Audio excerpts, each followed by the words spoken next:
이제 8번째 조건입니다. 8번 포장 조건인데요. 패키징 텀스입니다. 포장 조건은 우리가 여기서만 공부를 하고요. 뒷부분에서 자세히 공부하지 않을 겁니다. 간단한 내용들이고요. 요 내용들만 좀 봐두시면 되겠습니다. 자, 양과를 1번에 보시면요. 포장 조건에서 주로 합의를 해야 될 것이 포장 방법, 포장의 종류, 어떤 종류로 어떤 방법으로 포장할 것인가, 그리고 화인이라고 하는 개념이 있습니다. 물품의 포장 겉면에다 무언가를 표시해 놓은 걸 화인이라고 하는데요. 화물에 어떤 인 도장할 때 인자입니다. 뭔가 표시를 했다라는 거예요. shipping mark라고 영어 표현으로 씁니다. 자, 요렇게 요 세 가지 포장 종류는 어떤 것이고 포장은 어떻게 할 것이며 화인 표시는 어떻게 할 것인가, 이런 것들을 합의하는 내용을 포장 조건이라고 볼 수 있습니다.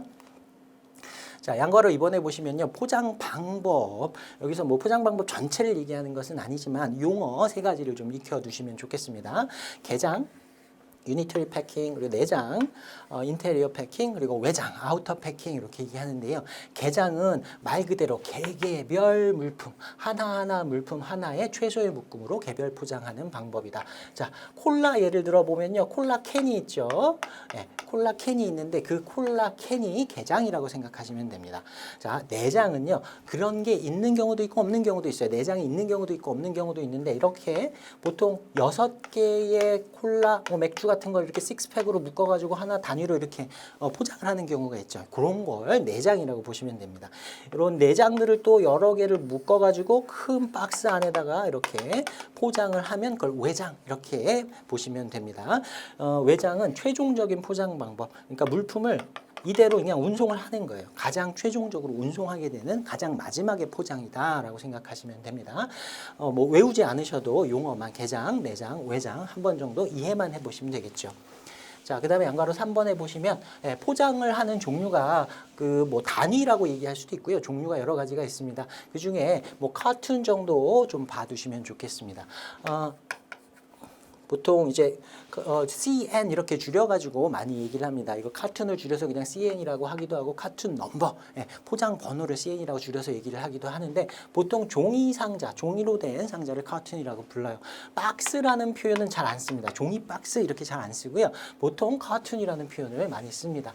베일이라든가 백이라든가 이런 건 포대 같은 것들 얘기하는 것이고 뭐 이 정도만 봐두시면 되겠습니다.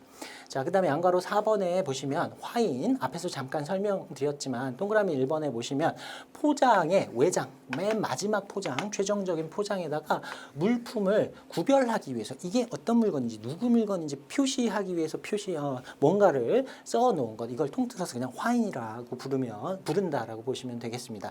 박스 포장에 막 이렇게 뭐 카툰으로 돼 있던 뭐 나무 포장이 돼 있던 이렇게 포장이 돼 있는데 겉에 아무 표시가 없다고 하면 운송할 때 보관할 때 막 여러 물건들이 섞이겠죠. 그래서 물건이 뭐 오송된다 이렇게 얘기합니다. 잘못 배송되는 거 이런 걸 막고 뭐 혼란을 막기 위해서, 그리고 물품의 취급 방법 이런 것들을 겉에다가 써놓은 걸 화인이다라고 보시면 됩니다. 자, 동그라미 2번 보시면요. 매수인 입장에서, 자, 화인은 매수인 입장에서 생각하셔야 돼요. 내가 물건을 받을 때 내가 받을 물건에 겉에 뭐 어떻게 써 있을지 내가 원하는 방법이 있다라고 하면 매도인에게 미리 계약 체결할 때 포장 조건에서 요구를 하면 됩니다. 자, 이런 표시를 해가지고 이런 표시를 해주십시오. 바깥에다 어떤 것들을 써주십시오라고 요구를 하면 돼요. 만약에 요청이 없다고 하면 매도인이 자기가 알아서 그냥 표시를 하게 됩니다. 자, 동그라미 3번에 보시면요. 화인에도 뭐 주화인이 등등 이런 표시들이 있는데 그건 뒤에서 그림으로 다시 한번 살펴보도록 하겠습니다. 자, 동그라미 4번에 보시면 화인의 필수 표시해갖고 주화인, 뭐 착항 표시, 포장 번호 이런 것들이 있는데요. 그림으로 한번 살펴보겠습니다. 자, 이게 박스라고 생각을 하면요. 맨 위에 with care 뭐 이렇게 되어 있습니다. 주의 마크, caution 마크라고 하는데요. 여기에다가 뭐 fragile, 뭐 잘 깨지는 물건이다. 뭐 이렇게 쓰는 경우도 있고 아니면 심볼로 표시하는 경우도 있죠. 그 와인잔, 깨진 와인잔 뭐 이런 걸 표시한다든가. 그래서 취급 방법, 뭐 취급 주의사항 뭐 이런 것들을 겉에다가 표시하는 걸 주의 마크라고 합니다. 반드시 위에만 표시해야 되는 건 아니고 자기가 원하는 데다 표시를 하면 되겠죠. 자, 그 다음에 중요한 게 주화인입니다. 메인 마크라고 하는데요. 요게 주화인이에요. STC라고 하는 건 주로 이제 수화인, 매수인이 되겠죠.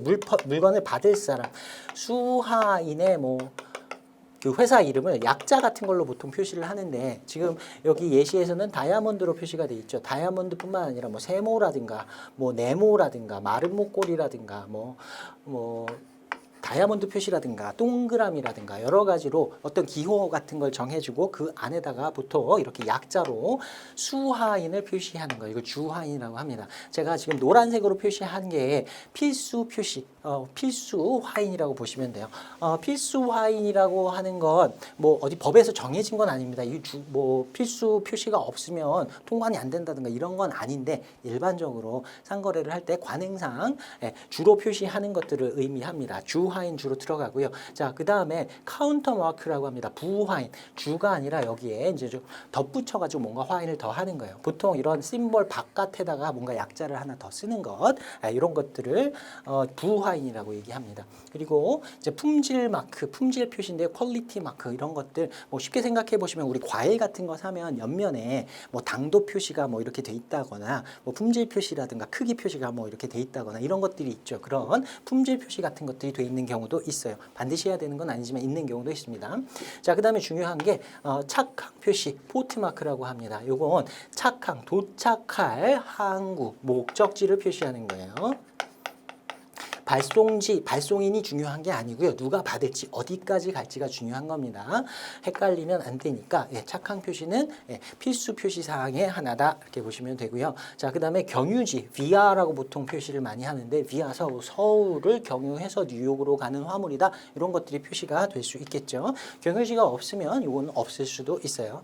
자, 그다음에 보통 이제 포장 번호도 필수 표시 사항으로 얘기를 합니다. 여기에 C하고 N 이렇게 돼 있는데 이게 카툰 넘버입니다. 앞에서 봤던 이 박스의 넘버 20분의 1 이렇게 돼 있는데요. 이게 20개의 박스 중에 첫 번째 박스다라는 뜻이에요. 여기 2분의 20 이렇게 돼 있으면 20개 중에 두 번째 박스다 이런 표시가 되겠죠. 그래서 이런 식으로 박스에다가 포장 번호를 표시합니다. 자, 그 다음에 수량이나 중량 같은 것들을 겉에다가 써놓는 경우도 있을 수 있고요. 그다음에 원산지 표시, 이것도 뭐 우리 시험에서는 필수 표시 사항이라고 나왔는데 반드시 표시해야 되는 건 아니지만 일단 이 정도 봐두시기 바랍니다. 중요한 사항들은 이런 정도구나, 이런 것들이 있어야 헷갈리지 않겠구나 라는 정도로 이해를 해보시면 되겠습니다. 그래서 최신 출제 포인트에 보시면 필수 기재 사항과 임의 기재 사항 뭐 이렇게 나와 있는데 문제를 한번 보겠습니다. 아주 간단한 문제예요. 113회 51번 문제인데요. 화인 가운데 표시되어야 할 필수 사항으로 옳지 않은 것은 물었습니다. 주화인, 화번, 그 박스의 번호, 그다음에 항구 표시, 도착, 항해 표시, 주의 표시, 어텐션 마크. 아까는 커션 마크라고 했었는데 어텐션 마크나 커션 마크나 뭐 동일한 것으로 보시면 되고요. 주의 표시는 뭐 반드시 있어야 하는 건 아니겠죠. 있을 수도 있고 없을 수도 있고. 그래서 4번이 답이다. 이런 식으로 골라내 주시면 되겠습니다. 하나씩 달달달달 외워야 되는 것은 아니고요. 중요도를 여러분이 판단해가지고 골라낼 수 있는 정도의 내용이라고 볼 수 있겠습니다.